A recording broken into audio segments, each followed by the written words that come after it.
प्रधानमंत्री नरेंद्र मोदी आज गुजरात के कच्छ का दौरा करेंगे। दोपहर करीब 12:30 पर प्रधानमंत्री नरेंद्र मोदी कच्छ पहुंचेंगे। वहां वो अलग अलग 3 परियोजनाओं का भूमि पूजन करेंगे।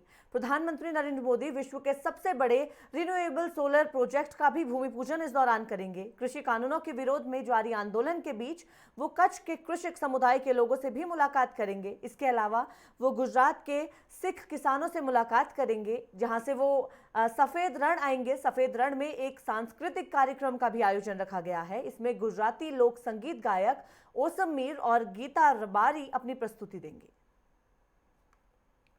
तो नरेंद्र मोदी का आज कच्छ दौरा है। दिन में करीब 12 बजे के करीब प्रधानमंत्री नरेंद्र मोदी कच्छ पहुंचेंगे, जहां अलग अलग परियोजनाओं का भूमि पूजन किया जाना है। इसमें 3 परियोजनाओं को शामिल किया गया है, जिनका भूमि पूजन प्रधानमंत्री नरेंद्र मोदी के द्वारा आज किया जाएगा। इसके अलावा प्रधानमंत्री नरेंद्र मोदी विश्व के सबसे बड़े रिन्यूएबल सोलर प्रोजेक्ट का भी भूमि पूजन इस दौरान करेंगे। साथ ही जिस तरह से देश में किसान आंदोलन बढ़ता जा रहा है, लगातार किसानों का आंदोलन जारी है, उसी को लेकर गुजरात के किसानों से प्रधानमंत्री नरेंद्र मोदी की आज एक अहम मुलाकात होगी।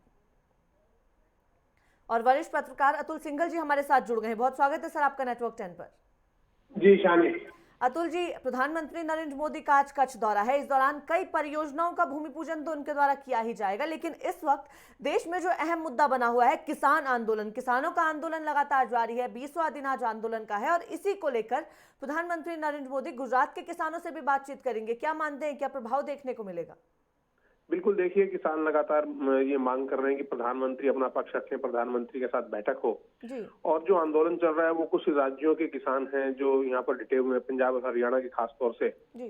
पूरे जो देश के किसान हैं वो इस आंदोलन में शामिल नहीं है, लेकिन बीजेपी ने अपने सभी नेताओं को और कार्यकर्ताओं को ये जिम्मेदारी दी है कि जो किसानों के अंदर किसी भी प्रकार का जो कंफ्यूजन है उसको दूर किया जाए। जी। इसी सिलसिले में जो है प्रधानमंत्री गुजरात के किसानों से भी बात कर सकते हैं, उनको बताएंगे कि इस बिल के अंदर क्या अच्छाई है, किस तरीके से तीनों बिल किसानों के फायदे में है।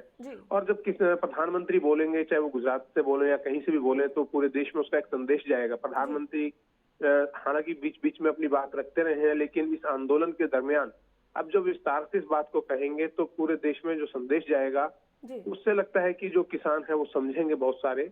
और बहुत सारे किसान संगठन ऐसे भी हैं जिन्होंने इस बिल का समर्थन किया है कृषि मंत्री के साथ मिलकर।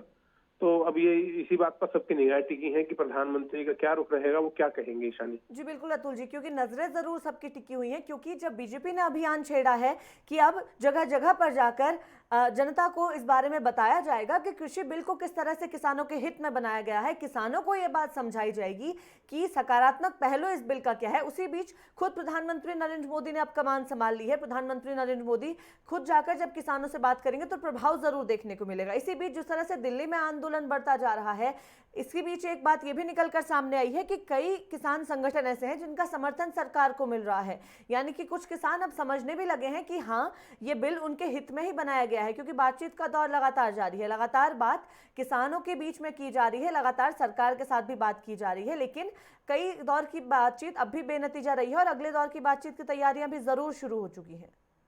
बिल्कुल, देखिए संवाद से ही कोई ना कोई हल निकलेगा और अलग अलग किसान संगठनों ने जैसे समर्थन किया है, जिसके अंदर यूपी, बिहार और दूसरे राज्यों के किसान हैं, खासतौर से मध्य प्रदेश के किसान हैं। तो देखने वाली बात यह है कि किस तरीके से ये हल इसका निकलेगा, लेकिन जो भी बातचीत है, वो जो भी हल है वो संवाद से ही निकलता है। और बातचीत जो है, कई दौर की बातचीत हो चुकी है, उम्मीद की जा रही है बातचीत लगातार चलती रहेगी और जो किसान है इस बात को समझेंगे। और बीच बीच में ये भी आरोप लगते हैं कि जो आंदोलन है ये गलत दिशा में जा रहा है, गलत लोग इस आंदोलन में घुस गए हैं, जो सही किसान हैं वो आंदोलन में नहीं है, और जो है भी तो उनको किसी ना किसी तरीके से गुमराह किया गया है विपक्षी दलों द्वारा। तो सरकार की कोशिश यही है कि उन किसानों को समझाया जाए कि ये बिल आपके हित में है और किसी भी प्रकार से जो है इस आंदोलन को खत्म करवाया जाए। शानी जी बिल्कुल अतुल जी, और इसके साथ ही जिस तरह से देश के अलग अलग हिस्सों में अनेकों परियोजनाओं की शुरुआत प्रधानमंत्री नरेंद्र मोदी की ओर से की गई है। इसी बीच अगर कच्छ की बात करें तो आज 3 परियोजनाओं का भूमि पूजन उनकी ओर से किया जाएगा और अहम बात यह है कि विश्व के सबसे बड़े रिन्यूएबल सोलर प्रोजेक्ट का भूमि पूजन उनकी ओर से किया जाना है। इस प्रोजेक्ट की शुरुआत के बाद किस तरह से लाभ देश को मिलेगा, आप क्या मानते हैं? देखिए, प्रधानमंत्री जब भी कोई अपना दौरा करते हैं, कोई प्रोग्राम रखते हैं, तो बड़े उनके कसे हुए प्रोग्राम होते हैं प्रधानमंत्री के। और प्रधानमंत्री जो है हर तरीके से लगातार कार्यक्रम करते हैं एक के बाद एक। जी। और ये जो सोलर एनर्जी का उन्होंने प्रोग्राम रखा है, 30,000 मेगावाट इससे सोलर एनर्जी का उत्पादन होगा। और निश्चित तौर पर इससे जो है गुजरात के अंदर जो बिजली की कमी रही होगी कुछ क्षेत्रों में, तो वो भी दूर हो जाएगी और आसपास के राज्यों को भी बिजली सप्लाई की जा सकती है। जी। और इसी प्रकार से जो जल शोधन का कार्यक्रम उन्होंने रखा है उसके भूमि पूजन का, जी। जिसके अंदर 1 करोड़ लीटर पानी का शोधन होगा। जो समुद्र का खारा पानी है उसको मीठे जल में परिवर्तित किया जाएगा, जो पानी की समस्या है वो दूर हो जाएगी। जी। साथ में प्रधानमंत्री सफेद रण का जो उसमें दौरा करेंगे, जिसको एक प्रधानमंत्री ने अपने मुख्यमंत्री काल में एक टूरिस्ट स्पॉट के रूप में विकसित किया है। जी। तो कुल मिलाकर जब प्रधानमंत्री कोई कार्यक्रम करते हैं तो उनके बड़े कसे हुए प्रोग्राम होते हैं, जिसके अंदर वो धार्मिक, सांस्कृतिक, पर्यटन के लिहाज से और जो विकास कार्य हैं सब लोगों को, सब कार्यक्रमों को साथ लेकर चलते हैं। जी। और जो आज का उनका दौरा है वो भी तमाम मुद्दों को और तमाम चीजों को ध्यान में रखकर बनाया गया। ईशानी, बहुत धन्यवाद अतुल जी हमारे साथ बातचीत करने के लिए।